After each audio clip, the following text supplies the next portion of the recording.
Good morning. Welcome to the Java Cafe, Java fam. Good morning, everybody. Good morning. Good morning. Today is Monday, January 26th, 2026, and you are in the Java Cafe. Somebody needs to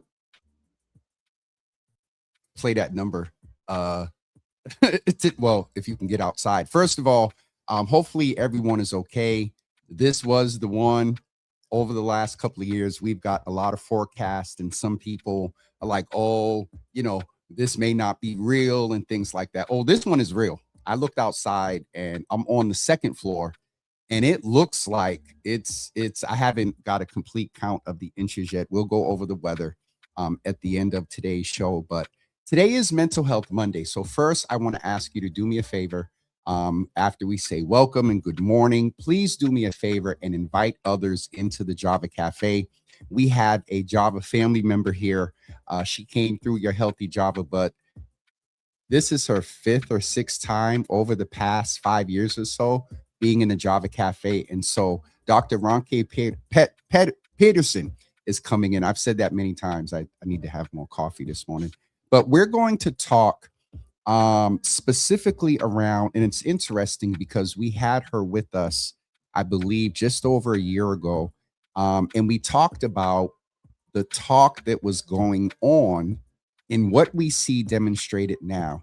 And I was very intentional and specific today because we have been hearing chatter that there is an impending surge of ICE here in the Boston area, as well as, first of all, we see a lot going on with Black and brown people being killed for centuries, decades, and in our lifetime. And so we want to name that. But this is very different. Government is typically, an entity that does not promote murdering people on the street. And I know I'm going to say some heavy language today, so I wanted to name that. So I'm going to shut up and bring the professional into the room and welcome Dr. Ronke back into the Java Cafe with us. It has been a little while, about a year. Hold on, let me get you off of mute. Hold on. Or you come off of mute. That's my fault. That's my fault. Dr. Ronke, Hi. you look wonderful. Good to see you. Good to see you. And I was thinking this morning, first of all, thank you for having me. Thank you for inviting me to be on here with you and to be able to share this space with you, with the community. But I was thinking this morning that the last time we connected was talking about what is to come, and here we are, a year later. And also, apropos that we're at the beginning of the year. Yes. Right? Because there's a certain amount of when we talked last time, it was like, how do I brace myself for what's to come, after this big shift? Yes. And sure enough, it was a big shift. And we're at the beginning of the year. And I think a lot of people, a lot of my patients, a lot of people in the community, people in the research work I do are asking the question of how do I brace myself for this next year, like a whole year ahead of us. And it's interesting because, as I said in my opening, similar to you, we were talking about what the talk was, and now, Project 2025, and we see it in active real time. And that's the premise in Dr. Ronke. I reached out to her, you all, yesterday, and there's this, chatter on social media. I've talked to a couple of officials. Our city council president was with us last week, and she all but said, yes, it's definitely coming. I saw something from Bill O'Reilly, a conservative personality, last night calling out Mayor Wu. And so when you talk about brace yourself, we're here this morning to high level name depression, name anxiety, what it is that we can do daily, as we've talked before, to address it. But then also, Dr. Ronke, I wanted to also at some point chat with you about, unfortunately, in real time, we may have to, as community members, console family members, console the community if we see a lot of what we see in other cities and states. And so, if I may ask you, I have new followers and whatnot. Some of them are still asleep. But if you could just tell us a little bit about who you are, and then we're going to jump right in, and name depression, name anxiety, name what we can do on a daily basis, from drinking water to, logging. Well, we'll get into that in a minute. Yes, So, Dr. yes. Ronke, tell us a little bit about who you are for folks that may be new to the Java Cafe.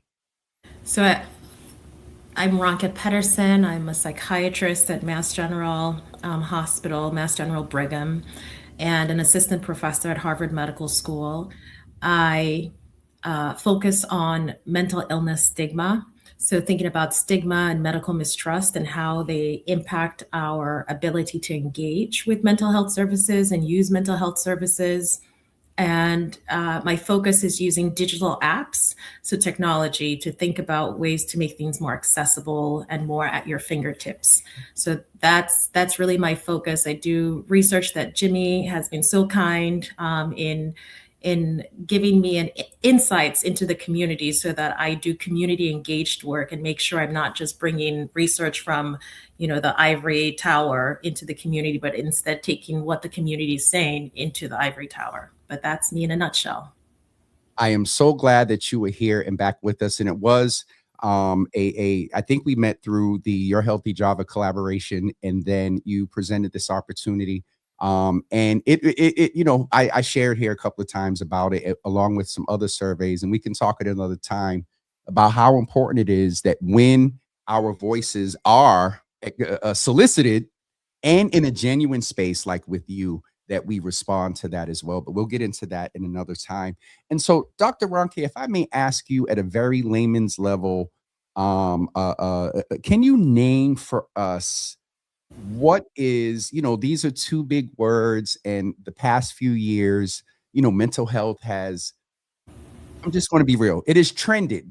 People, I'm dealing with my depression, my anxiety, and let's really name what that is, and then maybe talk about how in times like this, both of those, and you can have both, and both of those can be exacerbated in these times of what we're seeing going on nationally, close to us, and then just our own regular, as folks say, life is lifing. So what is depression at a very layman's level? Yeah, it's a wonderful question for us to be asking at a time like this. I'm going to do a couple things. I'm going to talk about what depression is in layman terms, but I'm also going to talk about what grief is and its interaction with depression, as well as trauma.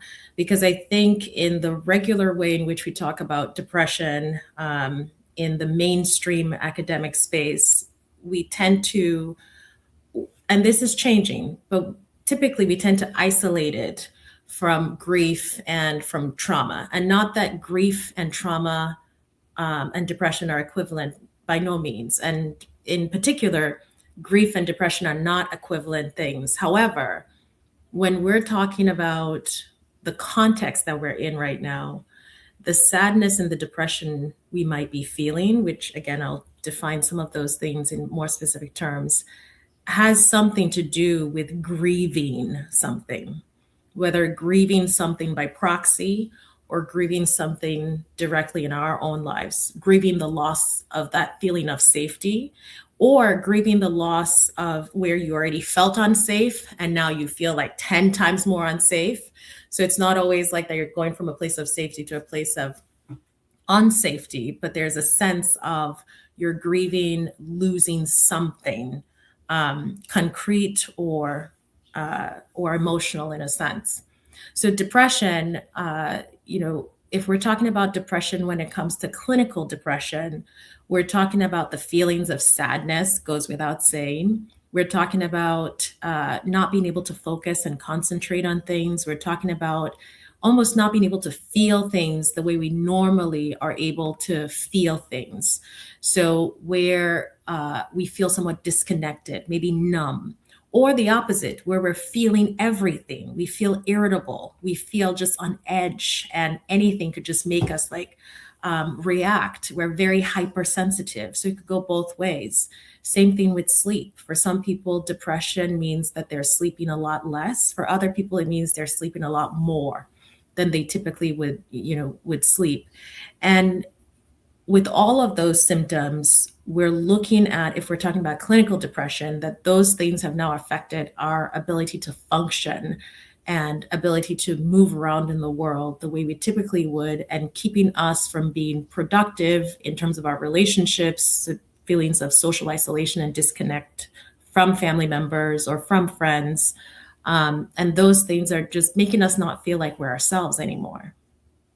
It is definitely, and I thank you for bringing back, and unfortunately, we've had to chat and hold space like this before. And I remember you naming before the grief and the trauma. And I remember a young man I used to work with by the name of Courtney Gray, and Reverend Clementina, Chaplain Clementina Sherry talks about this, that similar to when people are incarcerated, it's similar to a death. It's the same sort of reaction because they're being extracted from your life abruptly. And Dr. Ronke, right now, there's even more, I want to level set that, and we're going to talk about this. We're talking at a general level of what depression, grief, and trauma is, and you gave a general level. We have not yet factored in if you have any level of melanin. Oh. That changes things some. And so let's just name that in Black and brown communities, from what I call urban trauma, youth gun, retaliatory gun violence, domestic violence, things like that. Previous law enforcement violence, more on a local, level, where we had the ability to address injustices in a in a legal system. Let's frame that. So I'm going somewhere with this. On that thing of grief and trauma, specifically now, Dr. Ronke, the present of the system is people literally being extracted from going to school, to church, to the store, to sitting on their porch. Mm-hmm. With what you just said, can we for a couple of seconds just say, from your observation, what is the reality from a mental health standpoint of where we are now with this present grief and trauma and sadness, aka depression? Yeah. It is not lost on me, and it is not lost on many of my colleagues who are Black psychiatrists or Black psychologists or Black nurses, Black healthcare workers in general, that this is really multi-layered, because I think what happens when we're in this type of space or situation is that our brain can just feel on fire, right? Our brain can just feel like the input is just constant and continuous. So 1 minute you're feeling angry, frustrated with everything going on. The next minute you're feeling like, I told you so, right? The next minute you're feeling like, I think Black people have been preaching this message to America. And I would call it a bit of a love letter, because it's not just about Black liberation. It's also about, when Maya Angelou and Toni Morrison would talk about these things, they would say, you're damaging your own soul by needing to see me oppressed.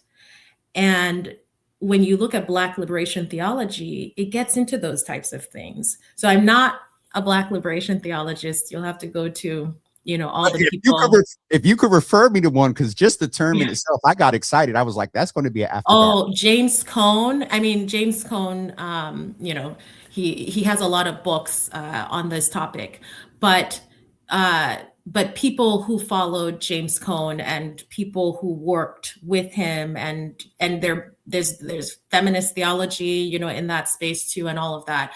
But a lot of the themes of those, as someone who's not in that space but wants to draw from it when we're talking about mental health. Because one thing the Black community has always done is to say, you cannot separate my emotional well-being from my physical freedom. You can't separate those things. You can't say, go in peace, be healthy, don't be depressed, but hey, you're going to be oppressed. That's just the way it is. And but work on your mental health over here. Those things are not, it's not possible to separate those things. And I think when I talk about the love letter, what I'm focused on there is to say there's an aspect of, even how Black women vote that has to do with saying, I can see this from a mile away, and we're trying to like warn people and say, we can see this from a mile away. We're not even just talking about our own interests. We're just saying, this is not good for any of us, right? And so I think from a mental health standpoint, let me put a point, a pin in that. From a mental health standpoint, the chaotic nature of how we might be feeling in our brains, and this idea that our brains are on fire, is because the input is sort of like overloading your computer. And even though there might be wonderful things you're doing on your computer, Jimmy, you're writing a book, you're, writing a play, you're getting ready to expand the program in all of these ways. There's so many things going on, right? But at the end of the day, there's only so much that your brain can handle. So at a time like this, one of the reasons talking about mental health is so critical is because we want to position ourselves in a way that doesn't upend, in some sense, our sense of being and sense of self and sense of grounding, so that we don't, fall over ourselves, in a sense. I want to be sensitive to time because there's a lot to cover, and you graciously we move. And for those that I'll replay this again, maybe at 10, or stay on at 10 for those that are joining. But with what you said, that everything that you said at I was going to say maximum rate. Well, yes, a maximum rate and a density, Dr. Ronke, that's going on. And I love that you named that, people that love humanity, people that understand poverty, people that understand social determinants of health, tried to warn us. And we have to name that Black women just, had we given it, well, never mind.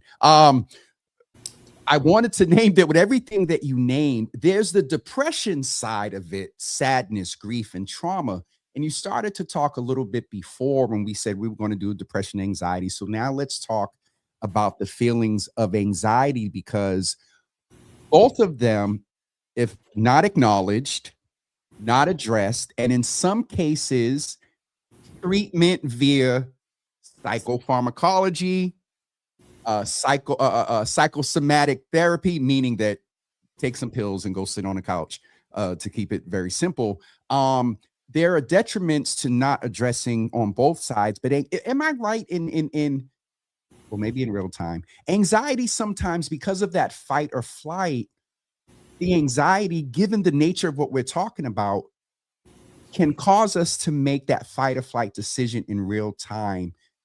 How do we come on the other side of where this trauma and I'm learning something from you today. The foundation is grief and trauma. How it displays itself can vary in depression and also anxiety. Mm-hmm. So the foundation is the grief and the trauma. Go ahead, Dr. Ronke. Sorry. No, I think I want you to go ahead because you are on something, right? Yeah. So we say depression and anxiety as those are the foundations. Those are byproducts. Mm-hmm. And the grief and the trauma. And a lot of times we associate that, with death, extraction of people, not being able to pay the bill, having to wait 6 hours for the oil man to come, and and then you're fussing at yourself like, I should have checked it. Little things like that tend to add up. And I guess it also makes me think of things of like the straw that broke the camel's back. And the demonstration. So I'll shut up now. Thank you for allowing me to process in real time. Well, no, it's great. Yeah, no, that's fantastic. I think it's important to know that depression, a lot of times we think about it as having subtypes. So one of the reasons we feel that, some of our medications don't always work well is because we're asking this question of, are we talking about the same thing when we're talking about depression as if it's an umbrella term? Or is depression almost more like a manifestation of many other things? So, for example, there's a subtype of depression where people experience an inflammatory response, meaning that their body almost feels like these inflammation signs are just very high. And there are other people where that's not the case. So forget that technical, example for a moment. The point being, when you're talking about depression for which the foundation, like Jimmy, you're saying, is grief and trauma, that's a very particular kind of depression. So that if you are trying to treat the depression, but not actually addressing the grief and the trauma, you're not going to fix the issue. You're not going to find your treatment is responsive because you have to get to the grief and the trauma. So an example would be someone is in a, and trigger warning for this, but someone who's in a domestic violence situation and you're trying to say, let's treat your depression. Let's, take care of that, take care of your depression and your symptoms and you'll feel better. But you're still in the same environment. Going back to that idea that your brain is kind of on fire, there's just so much input coming in.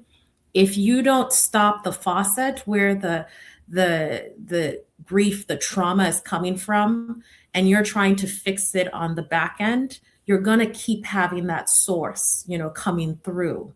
And I think for Black and Brown communities, that is something that is so critical for us because we can be told, take this measure, feel better in this way, do this, all of those things are good. But if where we're coming from is that we have a particular trauma that we've experienced before that has nothing to do with maybe what's going on right now, but we have to know ourselves. So that's one fine point I want to make when we're talking about our mental health and self-awareness, is for those of us for whom it's not just as simple as collective common trauma, but some of us through our lived experience have gone through very specific things that would get triggered in a situation where you're talking about a surge, right? So if you're from a community that already gets very triggered, which I do, if I'm stopped by the police, right?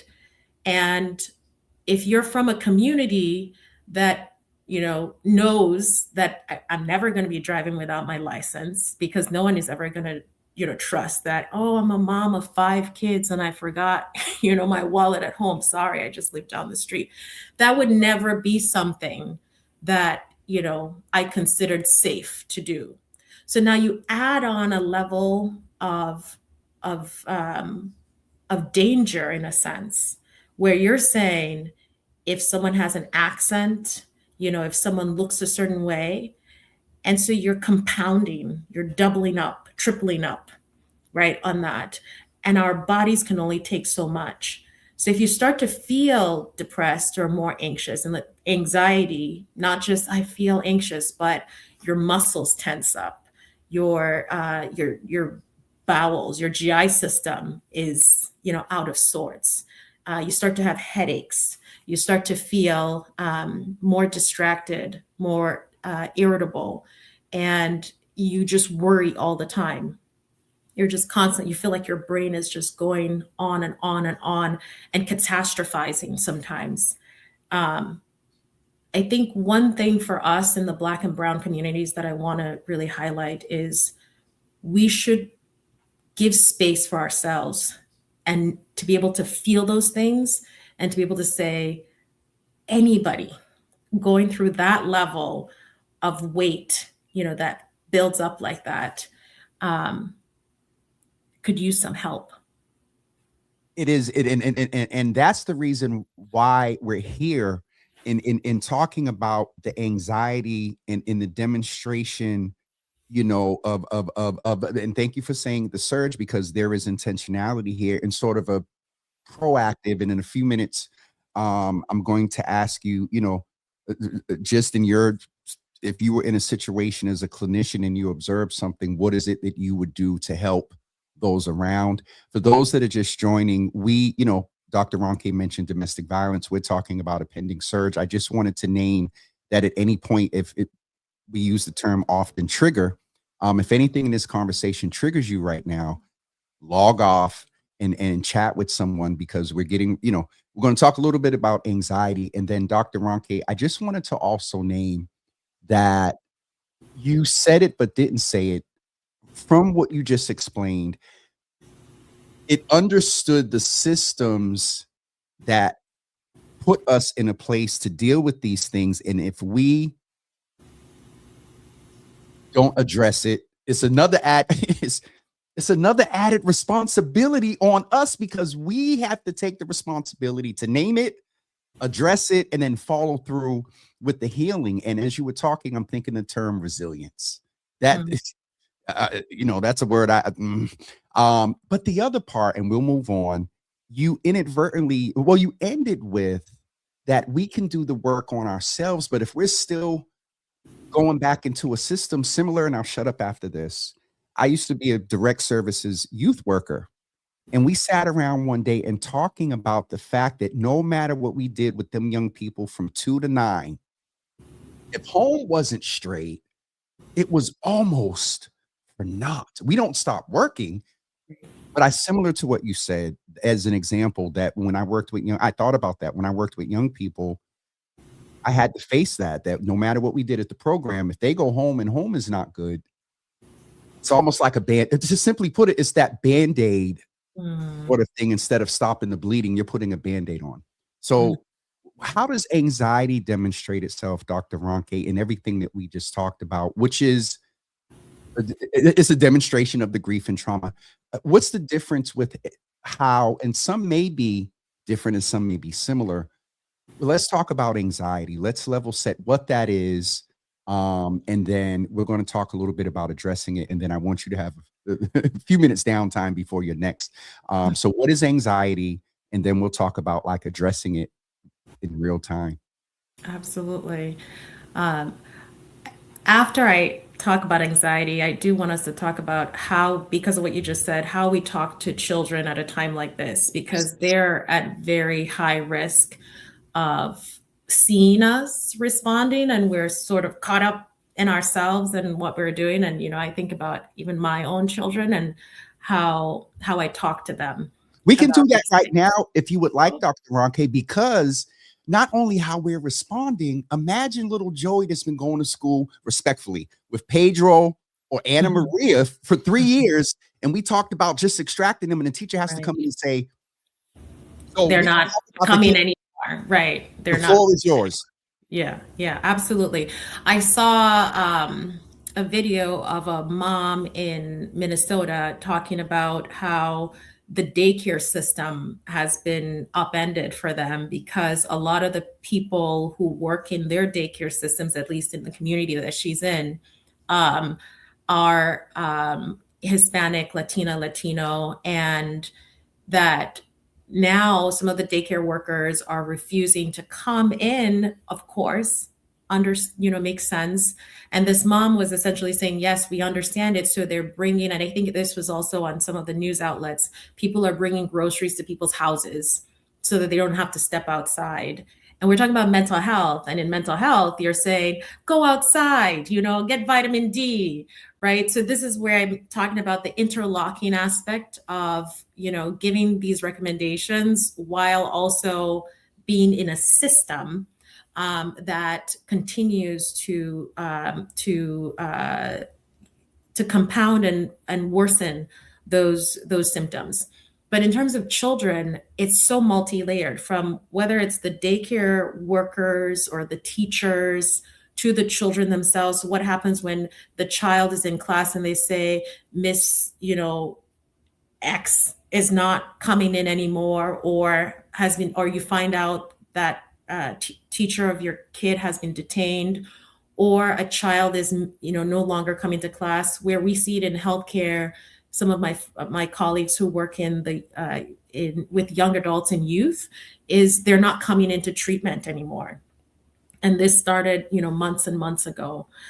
And there's a sense of helplessness with that, because when it starts to affect our children, and when we saw the 5-year-old, on the news, who was used as bait, let's name it as it is, for his own father, the level, all I could think of in looking at that was the level of trauma that would potentially stay with a child like that, and the children around them, when even as adults, they look back and they process through being plastered, across the media for something that has to do with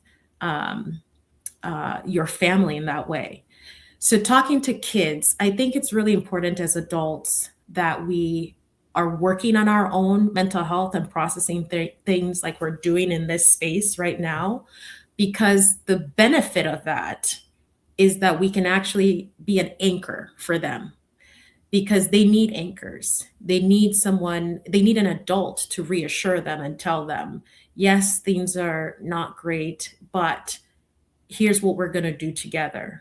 But also listening is a big part. We need to give them space to talk about how they're feeling. And some of them talk about how they're feeling in passing. They're not going to do it when you're looking directly at them, asking them, how are you doing?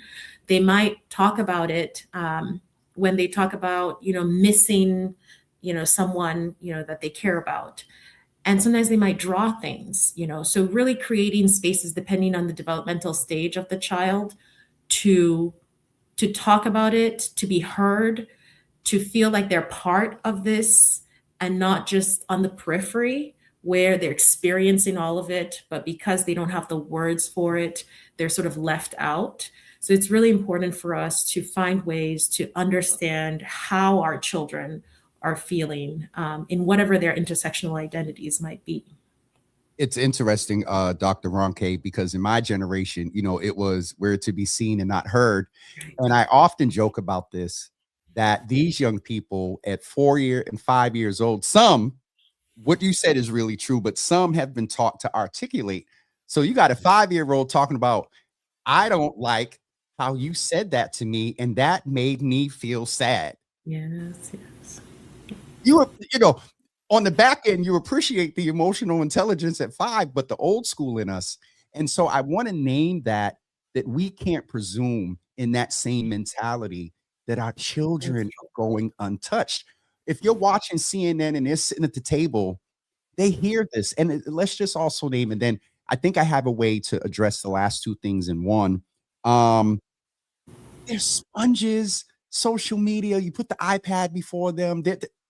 So at some point, maybe if you have someone that, and you could do it, but if you have someone that does a child psychology, I wouldn't mind doing an after dark with that and really being real about I think that would be fantastic to have a dedicated time for that, because I think it helps the parents and it helps the kids, because they're the ones who are at huge risk right now, and they're our future, right? Because if they feel helpless, in a sense, and they feel kind of lost in all of this, then the way our ancestors who came before us passed on to us what we needed, and it wasn't always a perfect job, right? When we think about that process of passing on, what's needed to the next generation, I think we always have to be thinking, regardless of how this shapes out, these kids, we need to find a way to anchor them, and give them the tools that they need to process through, their own anxiety and their own fears about the world. We need to give, a way to process through those things. Dr. Ronke, I think that's a good transition. In our closeout segment here is one of the things I wanted to ask, and I've done psychological first aid and things like that. When you look at some of the images from Black and brown people being killed, from George Floyd to, images like that, and I feel compelled to spend a few minutes on what happens if you see something. What happens if you're at the corner of, Columbia Road and Hancock, and you see 5 or 6 vans pulling over a family? Mm. What do you do for yourself in real time? And then how, with being healthy for yourself, how do we support? And I'll say, how does so I have an idea, but how do community leaders and religious leaders and people that don't prioritize their self-care and they're just going to push through and get our community together? What is it that we do as the individual, and what is it that we do for our community? Because with everything else, the post mental of seeing that, hearing about your friend, seeing it on the news, it the likeliness of, I rather spend the time saying, "Oh, it didn't happen," versus Mm. it happens and we're not prepared. Mm. Mm. Mm. That's a big question. I'm sorry, Dr. Ronke. I know it's just, and you can come back and we can do whatever. But there that video I saw last night, Yeah. I just say, oh, they changed it from today because of the Mhm. snow, and the Mhm. Tuesday. You know what I mean? And I'm like, Mhm. no. Mhm. Mhm. Um, so my initial response is, Jimmy, I think you have the answer to that question because, and let me say why. Because, you know, because we're now, when I was preparing for this talk, what I was focused on in my training, like going back to my training I was focused on what in my training prepares people for their mental health in a global conflict or in a conflict zone, in a war zone, right? So I was looking at, okay, what do I know in my background, in my training about being prepared to manage your mental health in a war zone? Okay. So that is the reality of what we're talking about, and I'm not diminishing being in a war zone by saying that. What I am saying is, when you start to feel that visceral sense of unsafety, and you start to ask yourself questions whether I need to make copies of my documents. Those are things people think a lot of times in a war zone, right? Like, oh, I need to make copies of my documents in case I get stopped at this checkpoint, in case I get. So they have to be like thinking very practically, not just about what do I need to get for groceries and just going about life. Your thought process is interrupted. So one part of this that we haven't talked about is the feelings of guilt. And when you're in that kind of situation where you might see family members or people around you being attacked, or family right in front of you being attacked, there's a feeling of guilt because there's the bystander effect that we start to feel. That, and whether we're even watching it on TV, it doesn't matter. I mean, one is more intense, but whether we're seeing it in front of us or we just heard about it or someone says, oh, someone's outside or something like that, there's a bystander effect. And I think for Black people in particular, we're very anti the bystander effect because we are so familiar with it, you know. And this is why I said it's a love letter, right? So even when we're angry about things in the world and we have righteous anger as Black people, it's still a love letter. We're like, this is not good for you, it's not good for me. But that feeling of guilt that, oh, I should be doing something about it. I want us to contextualize that. And there are people who are in positions of power, people in Congress, people in the Supreme Court who should be doing something. There are people who are leaders in Massachusetts who I see doing things and, should continue doing things. But we need to take measure about where's our mental health. And if you're feeling clinically depressed, you're not the person to be doing something necessarily in that way of going out and doing something. The first thing you need to do is to manage and get the support and treatment for your depression, because I wouldn't ask someone with a cardiac arrest to step out and do something. If you're feeling, I feel like I'm in a good place, I want to be civically engaged, like Alex Preddy was trying to be civically engaged, then you step out and you find people like-minded, because these are not things we want to do just on our own. We want to find people who are like-minded, people who are organizing. If there's a march, and we want to plug ourselves into these spaces, because people are always looking for supporters to make these movements more meaningful. So I think there are many things we can do, but the first thing is self-check. If you're not yourself in a great place, that's okay. We can't feel guilty about what we're experiencing in that moment, but we're also not very useful out there if we're in the middle of a cardiac arrest. I'm using cardiac arrest because that's more visual for people, than sometimes saying I'm feeling depressed and I'm feeling anxious and I think it's affecting my functioning and I can't think clearly and all of those things. And when you're not in that situation or in that space anymore, then start to think about those steps and actions, because it brings us some peace when we start to say, okay, I'm going to do this, I'm going to do this, and I'm going to do that. And here are the 3 steps of what I'm going to do next. Think in that way so that we can start to, organize the steps we're taking in our mind. And that brings us some feeling settled and some peace. I appreciate, and you understand what I'm saying, but what I'm going to say here. I thought you was going to give and our review. Thank you for Jimmy. I think you could answer that. Oh. I talked to you enough and been in enough trainings where I'll answer that as we get ready to let you go. I appreciate that in there.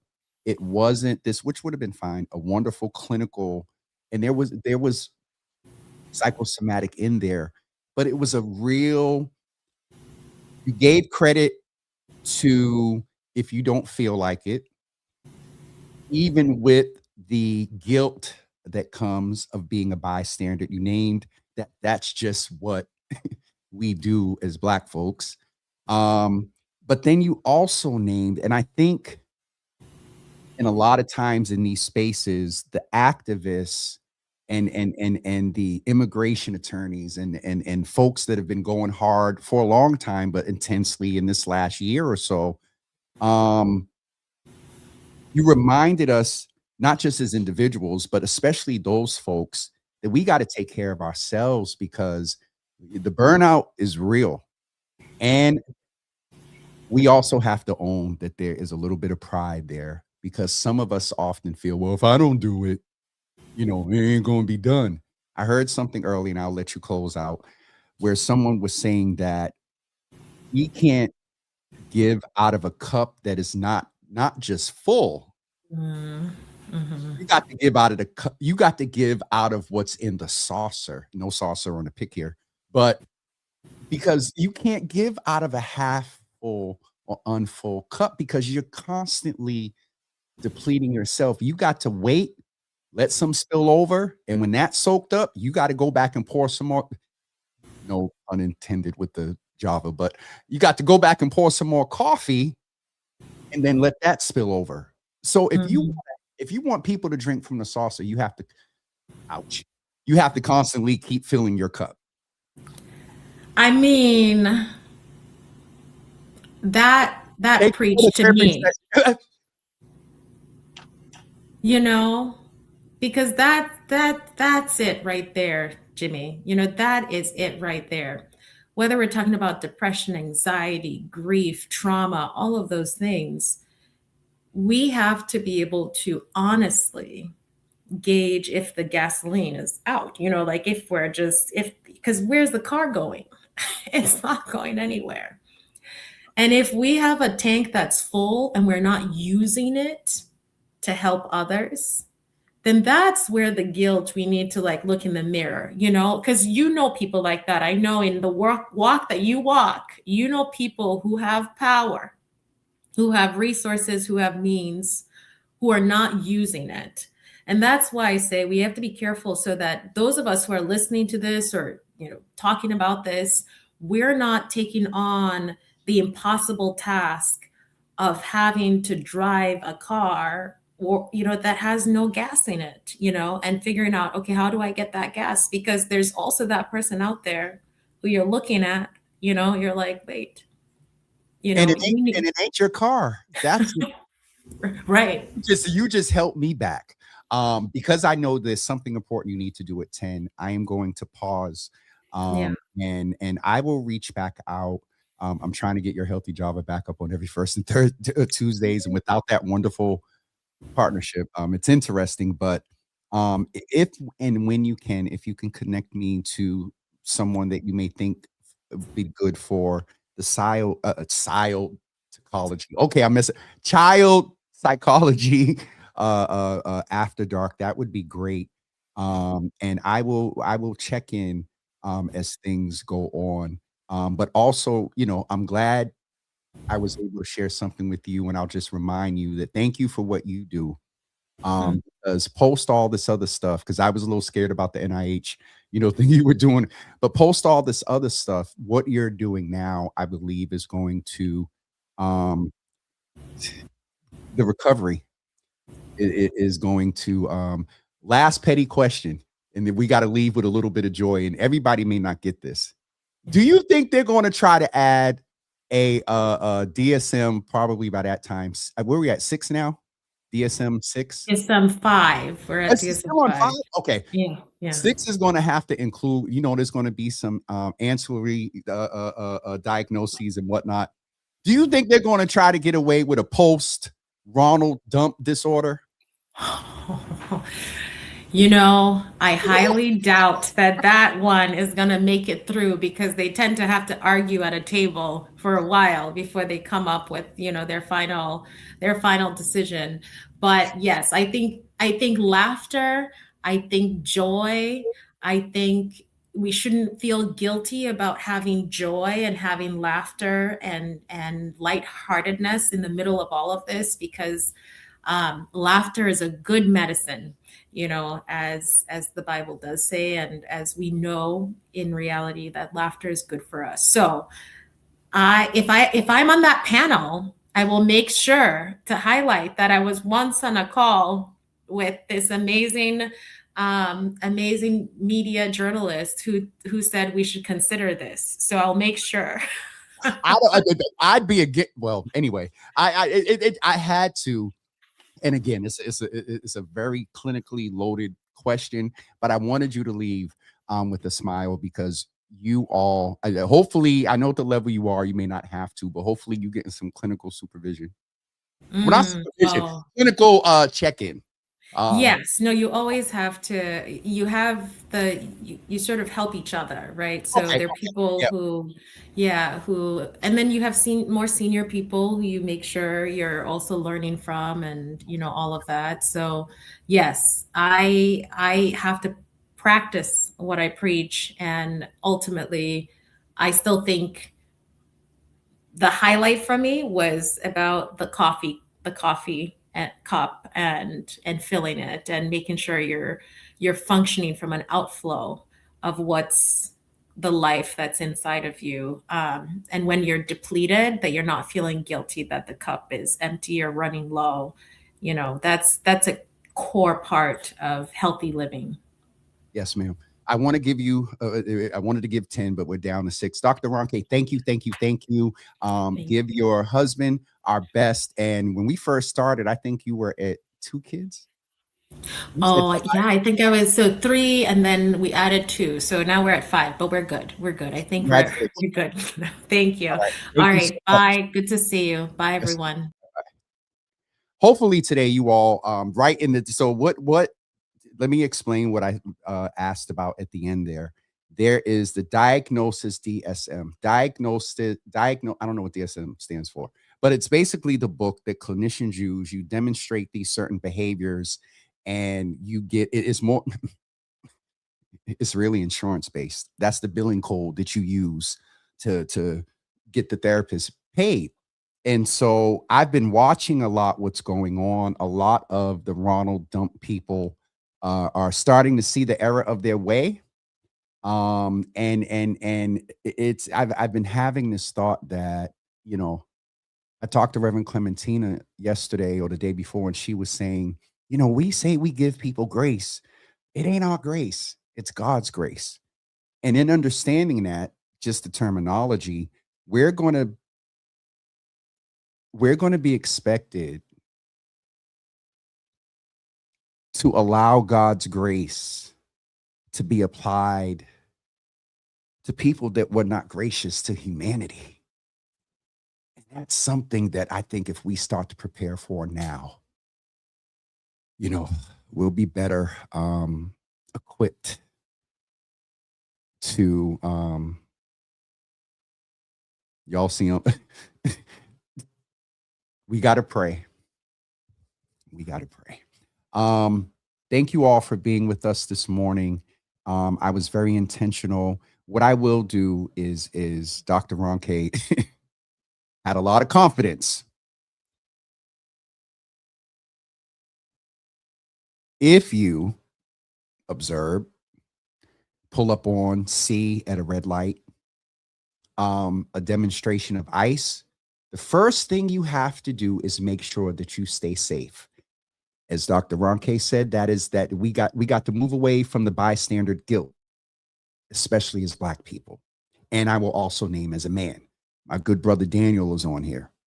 I know that there are brothers in this community and women, but there are brothers in this community. If they see something, I encourage you first to make sure that you can be safe. Second, I think before that, and they did one last night at 6 p.m., I'll try to get some folks maybe in here. I did share the flyer so folks could attend, but a lot of people was watching that game last night. Attend a training. Attend a bystander training. Malia Lazu, I think Amani White and them a few months ago had started doing it. Other people are doing it more now. Unions are doing it. Attend a training, and a lot of them are online. Attend a training from the professionals that have done this, from how to make phone calls and emails to, as Dr. Ronke said, or I don't remember who it was. Nia, I was talking to Nia yesterday, and she was saying that all of us have our different roles, and not her exact words, our different roles in the revolution, and we have to respect that. So first, try to sign up and attend a training. All right, now let's go to you pulling up on a red light. You got to make sure you're safe. You can do something as simple as beeping your horn. That's been a practice I've seen across the country. I think others, that is a very simple way to bring attention to what's going on and may disrupt an operation. I'm not going to talk a lot about that type of stuff. That should be with the professionals. What I will say is, first and foremost, if you see that and experience that, you have to know, as Dr. Ronke said, we don't see and know and be aware of that, and we go untouched. So be real and present with your feelings of anger, anxiety, guilt of bystander. You know, you're at the red light, you got to go get your kids and you couldn't do nothing. Number one thing to do first and foremost is get your ass some water. Situations like that immediately build up cortisol and toxins in the body. And when I used to do trauma response, I would simply say, and I hope they don't cut me off of this, you need to pee. First thing you need to do is when you get somewhere, get some water and begin to start to flush out your system. Let me back up a little bit too. We've talked about this before. When you get to a safe place or another red light or whatever where you can, when you're first able to just sit and breathe, regular breathing to start first, and then do I call the 10-12. Inhale for 10 seconds, hold for 10 seconds, least over 10 seconds, then do 12 seconds, then do 15. You literally, for a quick second, physiologically shift your body because you're messing with your breathing. You're slowing down your breathing. I did it. Remember one time I literally felt my heart slow down. I was like, okay, I'm good. I'm calm. So drink water and breathe. I'm talking in real time. If you all see this, getting back to the house, or if you know people and it becomes a massive sort of operation, we will need to pull ourselves together as a community and hold space. Are we here going to have to go get groceries for people? Are we here? You know, we are blessed, though not perfect, either one of them. Our governor, our attorney general, and our mayor, though not perfect in this, we do have a different resistance through legality and policy. And so, however, legality and policy isn't what it used to be. I can't believe I'm saying that. So, want to end on a good note. What I was about to announce isn't necessarily a good note. We have, all politics are local. And I don't think I've talked a lot. Well, I did last week. This thing with P3, Black Economic Development, Madison Park, the mayors and the BPDA, Boston Department of Planning, the decision around P3. We are tentatively speaking with Reverend Brown and Brother Amari Parrish Jeffries later on this week. And so we'll keep you abreast of what's going on. As I said before, with all due to everybody involved, this is bigger than Rev. This is bigger than Amari. This is bigger than HYM. This is bigger than the mayor. This is, I was telling someone yesterday,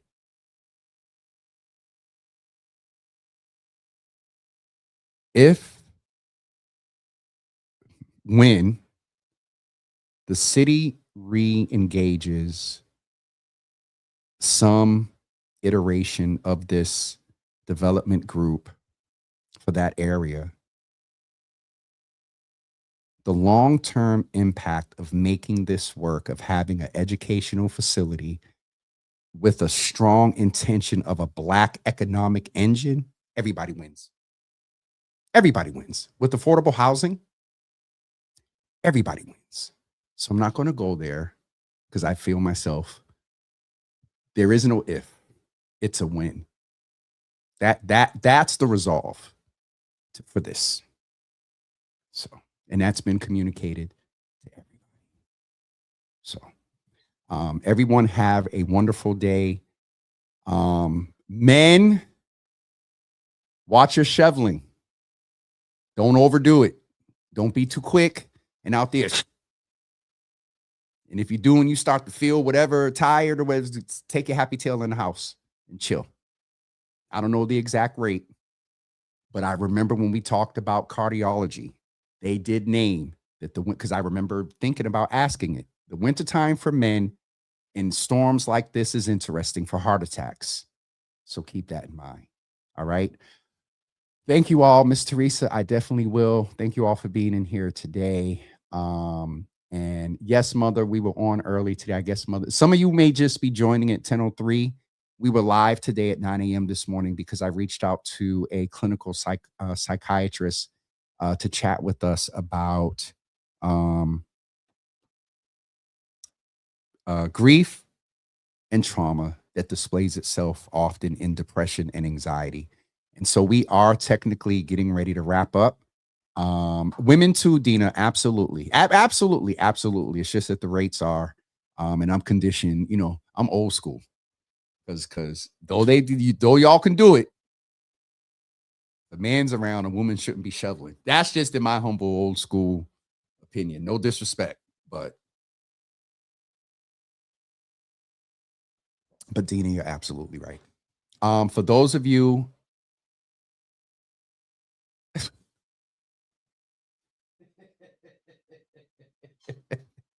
Mr. Why are you why are you having a glass of wine when he's going out to shovel? Huh? All right.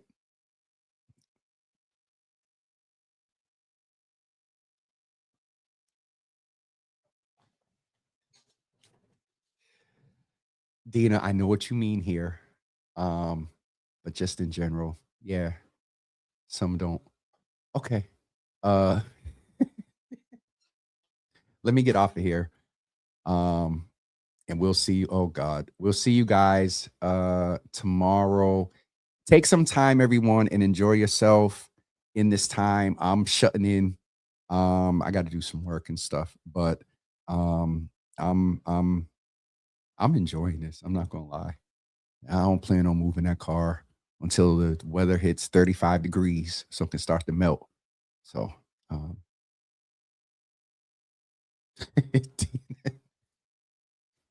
all right. We'll see you guys tomorrow morning at 10 a.m. tomorrow morning. Again, if you're just coming on at 10 a.m., we went live this morning at 9. We spoke with Dr.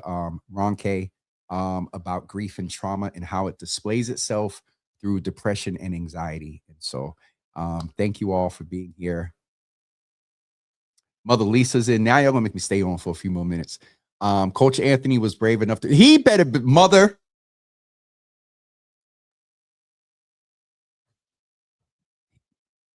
He better be careful. Sorry. I had a real-time response there to Pops. Everyone, please be careful. Please be careful. Please be careful. All right. Thank God I ain't showing out my car.